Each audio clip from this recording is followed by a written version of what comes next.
Okay, Kong, Mike Defensor, thank you for joining me today. Of course, the hot issue, 18 Marines. Yes. First and foremost, how are you connected to them? Paano mo sila nakilala? And Yes. diba, paano ka nasabit dito, ika nga? Actually, totoo yan. Kasi, after my stint in Congress, medyo ayoko na talagang pumasok sa politika. Mhm. A lot of people were telling me, "Uy, magsalita ka naman," so on and so forth. Sabi ko, hindi. You have senators, you have congressmen. They wanted me to run the previous elections before that. Sabi ko, ayoko. I For want to Congress. for Congress in a district, and Uh-uh. then another one was the party list. Party Sagip, list, they were even asking me to join. Mhm. Pero sabi ko nga, ang gusto ko sana is to really focus on the business, on what I was doing sa family. Si Sergeant Gutesa, lumapit sa isang kaibigan ko sa UP. Okay. So sabi nung taga-UP na friend ko, sabi niya, baka gusto mong pakinggan to. Gusto mong tingnan ko ano yung sinasabi. Mhm. So parang ang discussion namin was, gusto niyang magkwento kay Senator Marcoleta, who was then the chairman of the Blue Ribbon Committee. Right, right. So nagkwento si Sergeant Gutesa. Ako shocked. Yung mali-maletang pera, may delivery na 46 maletas, so on and so forth. Sabi ko, Sarge, sabi ko maganda yan, ikwento mo yan mismo kay Senator Marcoleta. So, there was a meeting I had with Senator Marcoleta. Then I mentioned to him, sabi ko, may ganitong sitwasyon, may ganitong ikinuwento, dating security ni Saldico, ex-Marine. Sabi niya, kilala mo ba yan? Sabi ko, hindi. Pero kilala ng kaibigan ko. And he's vouching for the person. But did you personally verify their identities, Oh, yeah. their connection Yes. before, Yes. going with them in public? Yes. I was able to establish that he was with Saldico. So, nung nag-meet sila, nag-usap, he started telling the story of ng delivery ng pera, doon sa McKinley. Marami siyang kinuwento ng mga bagay. So sabi ni Senator Marcoleta, baka pwede magsalita ka na. In fact, ang sabi ko nung una, Kadante, ang gusto sana ni Sergeant Gutesa, mag-usap-usap sila ng mga kasama niya at sabay-sabay silang lalabas. Right. Well, at that time, sabi ni Senator Marcoleta, baka huling hearing to ng Senate Blue Ribbon Committee, hindi na marinig yung kwento mo, hindi na malalaman ng bansa. Tapos sabi niya yung mga anak mo, yung future ng ating bansa. It was a long talk that they had. So eventually sabi ni Sergeant Gutesa, okay, I will join. I will join the hearing of the Blue Ribbon Committee.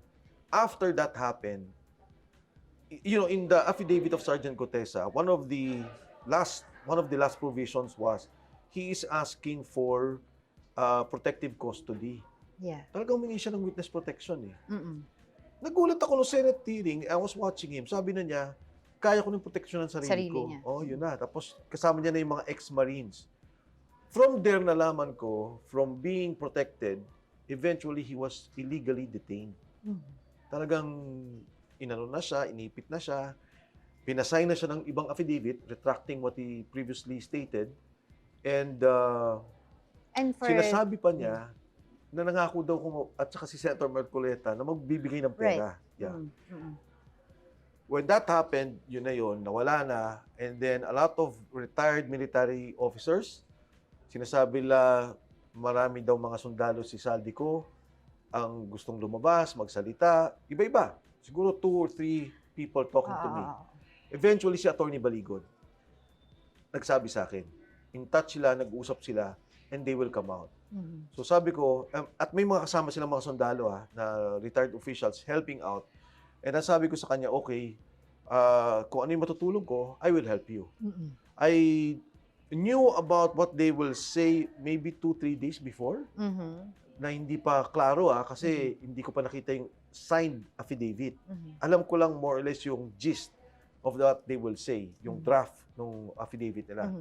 Tapos yun na, they went to Club Filipino, they came out, and then from there, mula noon and until now, I'm helping them. Okay, so before we move forward to the 18 Marines, you mentioned Gutesa. Yes. You said he was illegally detained. By whom? So para may context tayo. Nung tinatanong noon ako, sabi ko nga, nasa Marine siya. Then I found out, sabi nila, nasa MC2, which is the Marine Intelligence Group. Right. Which is, I think, his group before. And they were denial They were denial, di ba? Na lumabas na wala siya doon. Yes, they would deny it. And I guess until now, they will deny it. Pero But you stand by your information at the time when I said it, hindi ko lang alam kung tugma eh. Baka nung sinasabi ko yun, nilipat na naman Nalipat na siya. siya. But the whole period, no, that period, time period, totoo yung sinasabi ko. But would you know where he is right now? As of now, ang balita ko, nasa probinsya. He's still in the Philippines. Somewhere, some province here in the Oo. Philippines. Kasi syempre, meron tayong mga nakikitang mga balita din na sinasabi, he's out of the country already, Yes, with yes. the family. So, Yes. with your information, he's still in the Philippines. Baka din hindi ko na rin alam. Baka umalis na rin with the family. Hindi pa siya hindi siya kumontak sa'yo whatsoever. Wala eh. Ang nangyari kasi sa amin, Angela, wala akong direct discussion sa kanya. So, before ata, nadadalaw siya nung kanyang mga kasamahan, napapahiram siya ng cellphone. So, natatawagan yung misis. And then, yung misis or whoever is there, marirelay yung information sa akin. So, may layer pa sa akin Oo, so before it's it not a reaches me. first-hand information. Meron ba tayong hard evidence na pwedeng ipakita that would really say na tama yung sinasabi nila? Yes. Na yung allegation ng Yes. maleta cash delivery allegation ay totoo. Kasi Yes. syempre, of course, kailangan i-back up yan ng hard evidence. Yes. So, ito. What is it? Ito yung pictures na Mhm. pinapakita nila, yung bilangan ng pera. Mhm. Ito yung delivery. Diba? Ito yung unang delivery. Ayan Ito yung yung mga isa pa. maleta. Maleta. Oo. Tapos, okay. Saang bahay daw yun? Bahay ba yan? O May anong binanggit lugar silang, yan? may binanggit silang mga Oo. kong. Mhm. Tapos, dito naman, ayan, pinakita nila na si Sergeant Gutesa kasama nila. Sabi nila, totoo. Mhm. Yung delivery. Ito ulit si Gutesa, dala yung mga mali-maletang pera. Mhm. Can you imagine, ganyang karami? Yeah. Pera yan, Mhm. So, and then, ito yung ginamit sa ICC ng mga kotse, Mhm. ng mga investigators and I think one commissioner, if I'm Yes. not mistaken. What else? Ano yung mga matrix dyan? Ito yung assignment nila nung sa ICC Kumbaga sila. parang itinerary. Oo, kung sinong assignment umiikot sa kanila. I'm sorry, ICC, ICI? ICC. ICC. Oo. Yung Oo. sa investigation. Ito yung may mga na... naiwan damit yung mga ICC. Pinaship sa kanila so may resibo na binayaran So, do you nila. believe that easy na pwedeng mabayaran ng mga ICC investigation? I don't think na I'm not sure. Oo. Pero the fact na may libre kayong pakotse, libreng pa-hotel, pakain, mali sa akin yun. Mhm. Because it should be an independent investigation. Wala dapat impluwensya ng kahit sino. If at all, it should be the national government, di ba? Official. Mhm. Pero yung ganitong patago, tapos may mga pera, tapos pupunta kayo sa hotel, libre, dadalhin yung mga witnesses, I think that's wrong. Mhm. So, ito pa, mga delivery ng iba't iba. Pictures. Mhm. Hindi lang to, marami pa silang hawak. Mhm. Ito. Oo. Ngayon, parang ganito yung nangyari eh. Si Saldico, magkakasama sila, si Saldico ang bumarel. Diba? Siya yung nag-commit, binaril niya yung tao. Pang! Sabi nung 10 kasama niya, oo, kasama kami dyan. Pero si Saldico yung bumaril. In the same light, ito to. Si Saldico, ang sinasabi lang mastermind, sinasabi lang involved sa korupsyon, etong mga taong to, ang nagdi-deliver ng pera. Mhm. So, first-hand information. Yung kanila, kasi sila mismo eh. Ako nagdala dito, ako nagdala sa bahay. Mhm. Plus, nagulat ako, bakit ang dami yung pictures?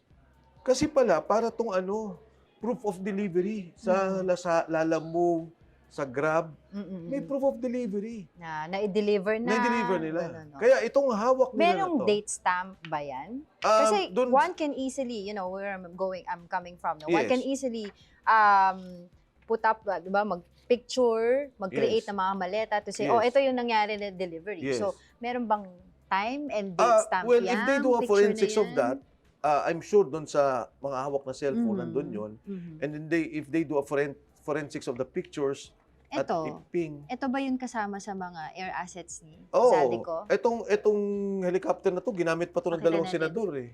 Pakita natin sa... Nung kakampanya nila eh. Oo. Angela, anong Pakita gagawin ko? natin. Ipakita natin sa kanila. Ito. Ito. This is one of the air assets of Yes. Saldico. Yes. Mhm. Oo. Okay.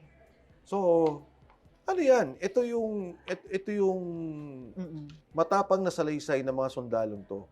the question here also is, sinasabi ng, of course, ng NBI director ngayon, si Director Melvin Matibag, there are some inconsistencies doon sa mga pahayag nitong mga 18 Marines. And of Mhm. course, one of which is yung pagkakadawit nila kay now Congresswoman Laila de Lima, Mhm. when they said na kasama siya sa binibigyan, that was the time na nakakulong pa siya.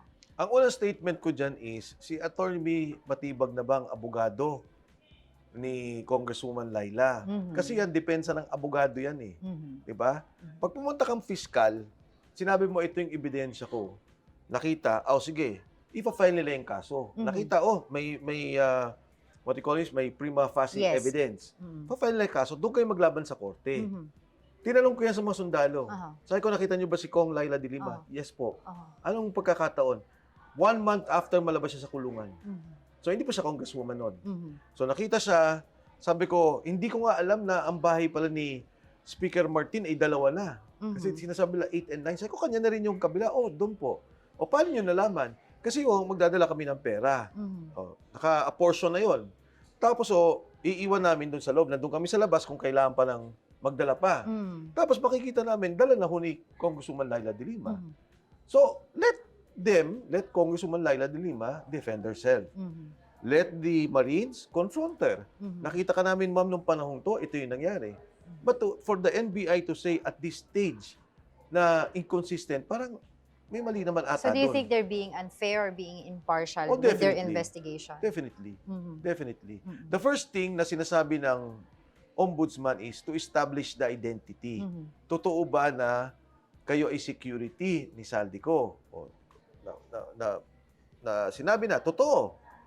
Kung totoo yan, di pumunta sila doon sa CCTV Mhm. ng bahay ni Speaker Martin Romualdez, isampina nila, kunin nila yung CCTV ng lahat ng pumasok ng kotse. Tingnan nila kung totoo yung sinasabi ng sundalo. Mhm. Ang nangyayari, itong mga sundalo na nagpapatotoo na si Saldico nga ang mastermind, nung tinuro na sila, hindi na totoo. Mm-mm-mm. Okay. So going back to Congresswoman Laila de Lima, ang sinasabi ng mga 18 Marines dito, nakita nila na kumuha si Yes. Congresswoman Laila de Yes. Lima Hindi lang isang beses yun, ha? sa bahay ni Kasama pa Martin yung si Romualdez. Saldico. Kasama pa si Saldico, Really? Mhm. kasama si Speaker Martin Romualdez. So, hindi lang isang beses yun. Magugulat ka if you sit down with them, yung not in a Oo. kahit na nga formal interview, but yung relax na kwentuhan, Nakwentuhan. ang dami lang kinikwento. Oo. Kasi nagtatanong din yung ibang mga kasama eh. Mm-mm. Ano ba yung nangyari? Ba't ako nadamay? So, itatanong ko, ba't nadamay itong si ganito? Kasi sila yung mga congressmen na listahan, kulang yan. Mm-mm. Hindi nila kilala lahat. Yung kilala nila yung mga sikat. So, nare-recall nila, ito nandun, nakita namin. Ito nandun, nakita namin. Mm-mm. Okay, you said tinulungan mo sila logistically, no? For context, ano yung logistically?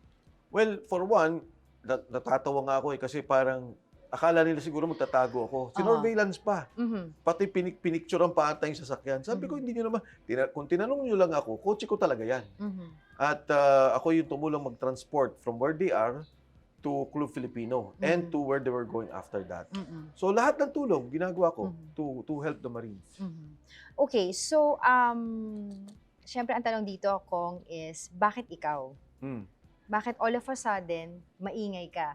Yes. 'Di ba? Of course, a lot of people would say baka meron kang planong Yes, I kumandidato sa understand. next election. Yes. Can you deny it right now or confirm Oh, it that you definitely. have any plans Definitely. at all? Number one, nagugulat nga ako na parang Mm. napupunta sa politika. Mhm. Kasi for me, responsibilidad ng bawat Pilipino na makialam dito sa nakawan. Mhm. Yung isang binanggit ko, PhilHealth lang yun. Mhm. Biruin mo, supposedly in 2028, meron na tayong subway. Mhm. Yung pondo for the subway, kinuha din nila. Mhm. Inilagay sa program allocation at nilagyan nila ng pondo. So dapat itong traffic na to by 2028, maluwag na tayo. Mhm. Gagawin dapat yung Laguna Lake Road Network Mhm. na dito sa Ortigas, papunta ng Makati, papunta ng Rizal, maluwag yung ating kalye at luluwag yung traffic. Gagawin yung Bataan Cavite Road. Mhm. Gagawin yung Panay Guimaras Road. Mhm. Yung North Rail going to Pampanga, pabalik dito, yung sa airport. At saka yung South Rail na long haul going to Bicol. Na dapat sana si Mayor Lenny Robredo hindi na magbubus. Kung meron ng ayos na train na papunta ng Bicol, lahat tayo dapat ma-involve. Hindi dahil may pangarap ka, may gusto ka, o gusto mong ano. So you're not running? I'm not running, but we have to address this. This should not continue. Kailangan ihinto at panagutin at kunin natin kung ano yung nanakaw na pondo dito sa ating bansa. Sorry to stress this, but come 2028, we won't see you campaign. No, I will not run. Nagbago isip ko. Because Hindi, call pag of the sinabi ko people. yun, 2028 ko sasabihin na sinasabi mo, no? Pero sa akin kasi, wala akong politika eh. Ako nga nagtataka, ba't hindi nagsasalita lahat? Ba't nagkaroon bigla ng leadership vacuum? Dahil ba nakatanggap na lahat?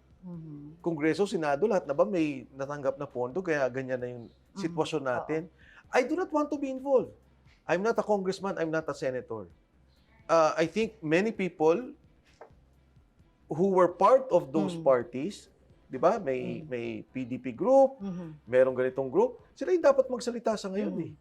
What do you have to say to former Secretary Ronald Llamas saying na ganitong galawan daw, parang nakikita niya yung kamay ni former President Gloria Macapagal Arroyo? And of course, syempre, we all know that you served under the cabinet of PGMA. Alam mo si Ronald Llamas is a good friend. And of course, he can say that. Ang definitive reply ko kaagad is, wala. Masyado na akong matanda para kailangan pa akong gabayan ni Pangulong GMA. Pero ito naman ang sasabihin ko kay Secretary Ronald Llamas. Kailangan nyo magsalita. Hindi nyo pwedeng hindi labanan ng korupsyon. Kung nag-aalyansa kayo sa administrasyon na ngayon ni BBM, sisingiling kayo ng taong bayan sa darating na panahon. Sasabihin ng tao sa inyo, nung may korupsyon, hindi kayo nagsalita. Ngayon, gusto nyo kayo tumakbo. Kung magsalita sila ngayon at ilabas nila lahat ng nangyayari, tulungan nila yung ginagawang investigasyon sa Blue Ribbon Committee, ilabas nila yung katotohanan, yan, maaari silang magkaroon ng pag-asa sa 2028. At makikita silang leader sa 2028. Sinong sila yung sinasabi? Liberal. Ronald Llamas Group. Pero kung sila is protect BBM, so do you think that's happening right now? it is They're no one's protecting. talking. Have you heard of anyone talking from the Liberal Party about the corruption happening now? No one. And I'm expecting them to speak out. I'm expecting them to expose what is happening. Diba? I should not be in this role. Well, Egay Erice, in fairness to him, he is also liberal, he is talking. Yes. And believe ako kay Egay. Sabi ko si Egay, ito fair. No? Sumama siya doon sa pag-impeach kay Vice President Sara Duterte, pero more so, tinutulak niya yung impeachment ni Bongbong Marcos. Yan ang tama. Dahil yan ang problema ng bansa. So do you think, yung sa sinasabi mo Sorry, may... dagdag lang. Oh, go ahead. Kung buhay si President Noynoy Aquino, nakasama ko, kaibigan ko nun sa Kongreso pa lamang, baka yan nagwala. Sa nakikita niya korupsyon nangyayari ngayon sa ating bansa.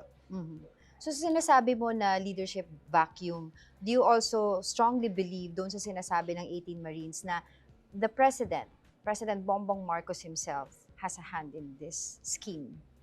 Ang sinabi ng mga sundalo is nag-deliver kami sa Ilocos. Nagdi-deliver kami sa bahay niya sa Makati. At nag-deliver kami sa Aguado. Pero wala naman silang sinabi Direct na sinabi. Oo, na parang kami nagbigay kay Bongbong Marcos. Wala naman. Pero do you believe President Bongbong Marcos when definitely. he's saying na gusto niyang ipakulong whoever is involved? Alam mo yung nangyari kay Do you believe President? he's sincere? Ang nangyari kay Pangulong Bongbong Marcos, siguro akala niya nung una, pagsabi niya noon, tapos na, hindi niya naisip na lalaki ito at babalik sa kanya. Doon po sa sinasabi ng 18 Marines, a lot of people are also questioning na bakit parang puro lahat ata ng mga personalities that were involved, according to the Marines, ay most of them are anti-Duterte. Kasi kasama yung mga kabataan party. Hindi masagot ng mga Marines yan eh. Hindi nila masagot. Ako masasagot ko. Go ahead. Eh kung ikaw si Saldi ko, magbibigay ka ba sa kalaban? Di syempre lahat ng bibigyan mo yung kakampi. Lahat ng bibigyan mo yung nakakasama mo sa usapan. Di ba? So, Makabayan or Kabataan Party List is a kakampi? Yeah. Remember when they were hitting Vice President Inday Sara during the budget deliberations? Sino ang nag-impeach kay Inday Sara? when they filed the impeachment case against Inday Sara. Mhm. Hindi ko sinasabing totally kakampi. Yes. Ang sinasabi ko, there were points of convergence. Mhm. May mga pagsasama-sama sila na maaring yun ang naging pagtutulungan. Mhm. Pero again, pag tinanong mo yung mga Marines, hindi nila alam, hindi nila masasagot. Ako alam ko, Mhm. more or less. Mhm. Kasi nga, ba't ka magbibigay sa kalaban? Mhm. Kailangan magbigay ka dun sa kakampi. Well, Yusek Claire Castro said, nung unang lumabas itong story na to ng Marines, being you with them, sabi niya, it's a lousy script. What do you have to say to that? I think it's a lousy reply. It's a lousy statement. Mhm. Because the only way to test the script is to call the Marines. Mhm. The only way to file against them Mhm. and to file charges of perjury Mhm. and to prove that they are lying Mhm. is to call them to a committee hearing. And there are cases filed against you by Eduardo Año and of course former Senator Antonio Trillanes. Yes. No? What do you have to say to that? Hindi ko maintindihan, yung kaso ko daw was unlawful utterances. Mhm. Anong unlawful dun? Mhm. Because I'm quoting what they were saying. Sa totoo, hindi ako involved sa Mm-mm. affidavit na to. Nagdi-destabilize ba ako ng gobyerno? I don't need to destabilize this government. This government is destabilizing itself. Siya nagdi-destabilize sa sarili niya. Mhm. Yung ginawa niyang nakawan, nangyari na yon. Mhm. Ngayon, pinagtatakpan niya yung nakawan, Mhm. nagagalit ang tao. Mhm. Hindi lang siguro ako, lahat. Mhm. Kahit anong politika mo, anong kulay mo, galit, Right. na walang nakakulong. Gobyerno.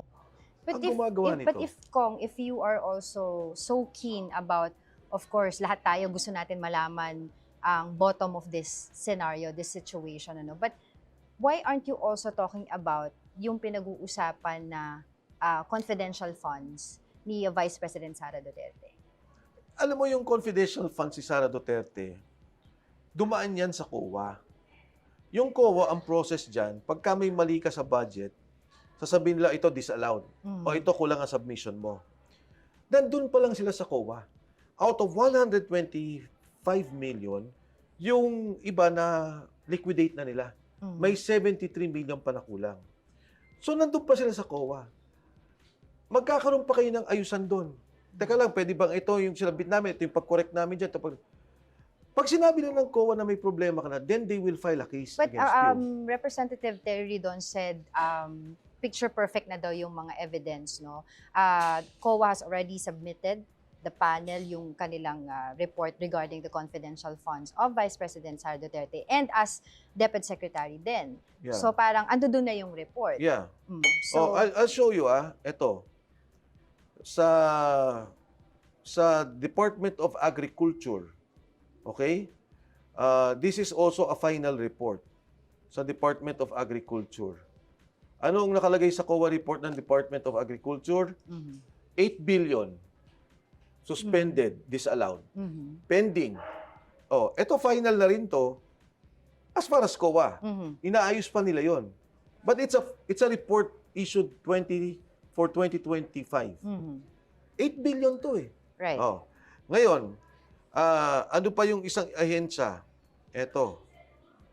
Ched, can you believe si Commission on Higher Education, ang pending niya is 1 billion. 1 billion. So, ang point ko, bakit yung pinagdidiskitahan yung 173 million, ayan, notice of suspension, notice of disallowances, of CHED. Ang lead na agency nito, 1 billion. Kukunin ko pa yung DPWH, kukunin ko pa yung lahat ng agency. Pending pa nga sa COA. Di ba? Pagka ang COA sinabi niya, mali yan totally. Alam mo, ang kailangan mo lang gawin doon, bayaran mo. Isoli mo. Unless sinabi lang ninakaw mo, no? Dahil may graph na yon. Bayaran mo. But the point is, hindi nga daw ma-explain ni VP Sara or she refuses to explain si yung Mary Grace Piatos, etc. In sometime in peace process natin, the time of President Ramos, binanggit nila yung pangalan ni Ka Hector of Quezon. I forgot his last name, but ito yung Ka Hector din yung pumatay. Si Ka Hector Mabilangan. Because nilabas nila yung confidential report and intel report of his identity Right. and the money going to him. So ito yung sitwasyon ngayon. These are confidential intelligence funds. Now, do you subject it to the hearing? Kung gano'n ang gagawin natin, lahat na lang ng mga intelligence agencies, armed forces services, magdidelikado mga assets nila. Magdidelikado yung mga information So nila. you said kanina pinagdidiskitahan. So you think all of this is pagdidiskita kay Vice President? Because you have 30 departments. Lahat yan may disallowances. Lahat yan subject to liquidation. Pinakamaliit kay Inday Sara, 73 million. CHED nga ang liit-liit na agency. You saw the CHED report is public. You can check on that.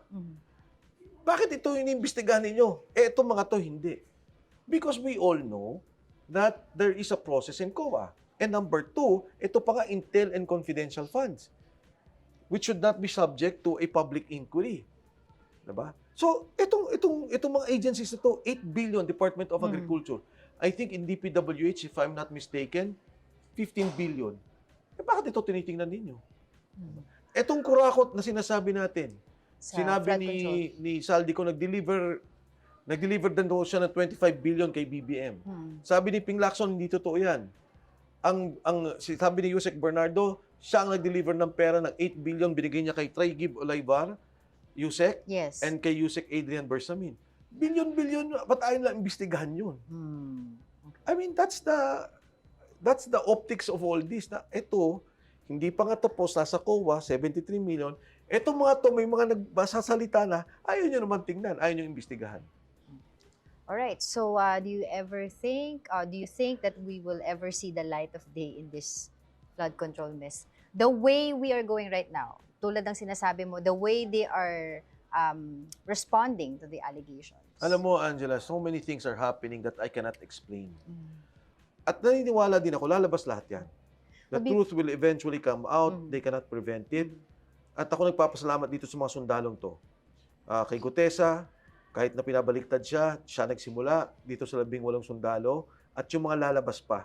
Dahil kahit na endangered sila, no, napapahamak sila, yung kanilang kaligtasan ng kanilang pamilya, doon sa 18, nilapitan na yung 3 pamilya doon. Meron pa bang lalabas na mga iba pang Marines that will Naniniwala testify? ko may lalabas pa.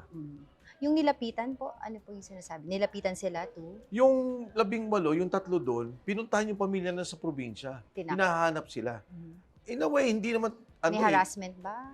Well, nasa si ganito? Nasa na yung mga anak niya? Di ba parang hindi mga tamang... Siguro, gusto nilang takutin lang.